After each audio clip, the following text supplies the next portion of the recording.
Working from our derivation of the number of gas phase mass transfer units in a single stage, we're now going to establish a definition for Murphree vapor efficiency and show how we can use that to predict the overall efficiency of an absorber or stripper.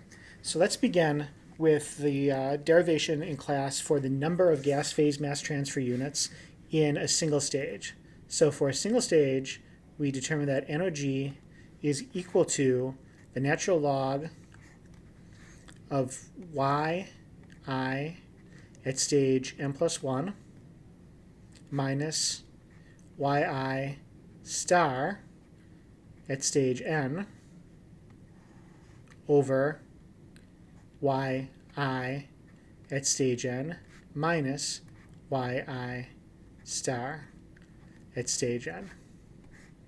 Here, y is the actual mole fraction, whereas y star is the mole fraction at equilibrium. Now, for the sake of connecting these concepts of efficiency in a single stage to the derivation we did in class today, we're going to define what is called Murphree vapor efficiency. So E sub mv is the Murphree vapor efficiency. Murphree is the name of the person who came up with it. It's a vapor efficiency because it's based on the composition of the vapor phase. And Murphree vapor efficiency is defined as follows. So EMV is equal to yi at stage n plus 1 minus yi at stage n all over yi at stage n plus 1 minus yi at stage n star.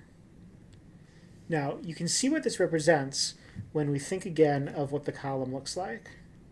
All right, so we've got some tray, stage n here.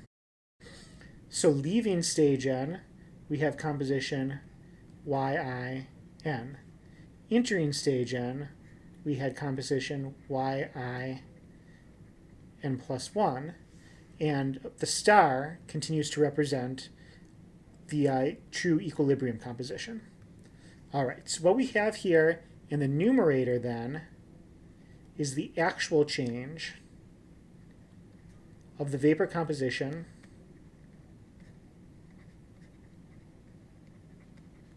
at stage n. And what the denominator represents is the change corresponding to equilibrium at stage n. In other words, the Murphree vapor efficiency is the measure of what actually happens in the stage versus what would happen in the stage if the stage were a perfect or ideal stage that achieved actual equilibrium. Here, remember, this yin star is defined by the liquid phase composition in the stage n. So it's the composition that the vapor would achieve if it came to perfect equilibrium with the liquid in stage n. Okay, so you can understand Murphree vapor efficiency as a simple efficiency. It's the real process over the ideal process. All right, now let's determine the relationship between Murphree vapor efficiency and this term for the number of gas phase mass transfer units. So if we take 1 minus EMV,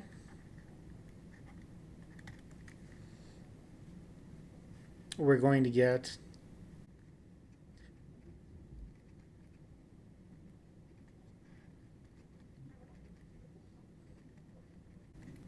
so yin plus 1 minus yin star over itself is simply equal to 1. And we're going to subtract from that our expression for Murphree vapor efficiency. We have the same denominator, so the subtraction is easy. And we simply get that this is equal to yin minus yin star all over yin plus 1 minus yi n star. Now we'll simply take the reciprocal of this,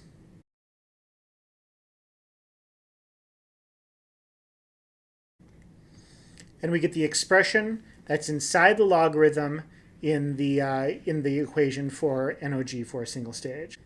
So now we have a relationship for the term we derived for NOG in a single stage and the Murphree vapor efficiency. That relationship is quite straightforward. It's simply NOG is equal to the natural log of 1 minus 1 over 1 minus EMV. Or we can just carry through the reciprocal and negate the log, and it's the negative log of 1 minus EMV. We can similarly write this as EMV is equal to 1 minus e to the negative NOG. So that's all fine and well, but in order to actually use Murphree vapor efficiency, we need to recognize that we made a potentially problematic assumption in deriving it. So you recall the entire construct that we used to derive the single stage form of NOG and the Murphree vapor efficiency is based on the idea that we have a single constant liquid phase composition in the stage. This is not, however, necessarily the case. Rather, consider what's happening along the single stage. All right, so we've got our column, longitudinal cross-sectional view. At stage N here, we have the liquid flowing down, and we have it flowing across the stage. Let's call the coordinate it's flowing across D. So it's flowing across the length of the stage. The coordinate for that length is D. What happens as the liquid is flowing across the stage is that it's coming into equilibrium with the vapor. So the liquid at this point has not yet come into equilibrium with the vapor at all. The liquid at this point has had a chance to come to equilibrium as it flows across the stage. That means that the composition at this point is different than the composition at this point. And in fact, we can say that the composition along the tray of the liquid is going to be a function of the distance that it has flowed. And as the vapor rises up through the liquid, it's coming into equilibrium with these liquids of different composition. So you can also assign a vapor composition as a function of the distance along the tray. What happens to the vapor as it rises up, however, is it mixes, and rising up to the next tray is a single vapor composition that we refer to as YIN. That also means that the vapor composition rising up from the tray below can be assigned a single composition, YI m plus 1. Now, if we look at the equilibrium that's taking place at each of the points across the stage, we can define an efficiency at each of those points. And that's going to be called EOV, which is the Murphree vapor point efficiency. And this is defined as YI m plus 1 minus YI at every point along the tray D. All right, so EOV is going to be a function of D, and it will increase as we move along the tray because we've had more and more time to come to equilibrium, over YI m plus 1 minus YI star D, where yi star, again, is a function of xi, and since xi is changing as we move along the tray, yi star will also be changing as we move along the tray. Okay, so this number is important because as the column becomes very small, Murphree vapor point efficiency and Murphree vapor efficiency essentially become the same. You really can discount this process of flow over the tray. So the connection between Murphree vapor point efficiency and Murphree vapor efficiency is useful for modeling the scale up from small scale lab columns to full scale industrial columns. The actual process then is to estimate or measure using, say, lab scale equipment the point efficiency And this will allow us to predict the stage efficiency, which we've defined as EMV. And there are a lot of theoretical apparatuses that have been developed for getting EMV from EOV. You need some sort of functional form that tells you what EMV is given a particular EOV.